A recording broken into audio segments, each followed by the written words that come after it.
The big story of the night is the weather and the super strong winds we're expecting. Yeah, Jason, just kind of getting ready for those to ramp up across our state. Yeah, and we're seeing that a little bit to the northwest already, and that's got winds of around 40 to even 45 miles per hour up near Spencer, Sioux City, eastward towards Fort Dodge. So that core of winds will eventually trickle its way to the southeast. Had a little bit of light snow and even a bit of a mix through some northeastern portions of the state that caused those roads to become partially snow covered. That area of snow continues to move out, and then we bring in some lighter variety snow that should only accumulate to less than maybe an inch or so in a lot of locations. And that would be the source of any of the blowing snow that we're looking at, but still could linger some into Wednesday afternoon as this system departs.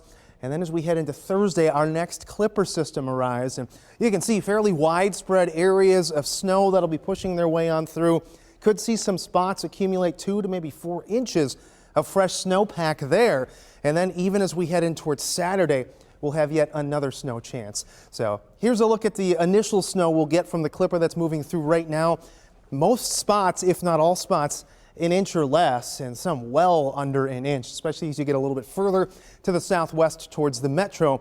And then comes our Clipper system on Thursday, and a fairly wide area of around 2 to 4 inches will be possible out of that, though models have disagreed with its exact track, which truly with this Clipper system will mean everything whether you get snow or not. Here's a look at the winds by just past midnight. We've got gusts upwards of 54 for Spencer, 39 for Fort Dodge. Those strengthen into the overnight hours, and that leaves us with gusts across the entire state for the most part, the upper 40s to mid 50s. So very strong winds continue.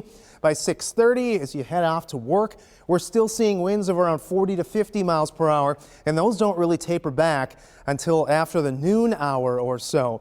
So as we head through the rest of the day on Wednesday, generally breezy conditions, but it should be a lot lighter. And then heading in towards Thursday as that Clipper rolls through, winds will be around 20, maybe 25 miles per hour, but eventually will lighten quite a bit. So I've got your future visibility here, and you can see just pockets where visibility drops out. That's a combination of snow falling to the north and where models believe we could crack into a little bit of that snow on the ground and blow some of that snow around. That would be the locations where we could see sporadic blizzard conditions popping up, and a lot of that activity is going to be limited to north central and northeastern portions of the state. So that makes its way on out, and our visibility looks fine, but you look upwards towards Algona, they still have some wet roads down there, and even towards Marshalltown, a little bit quieter of a look out there in Marshalltown. 8-day forecast takes the temperatures down.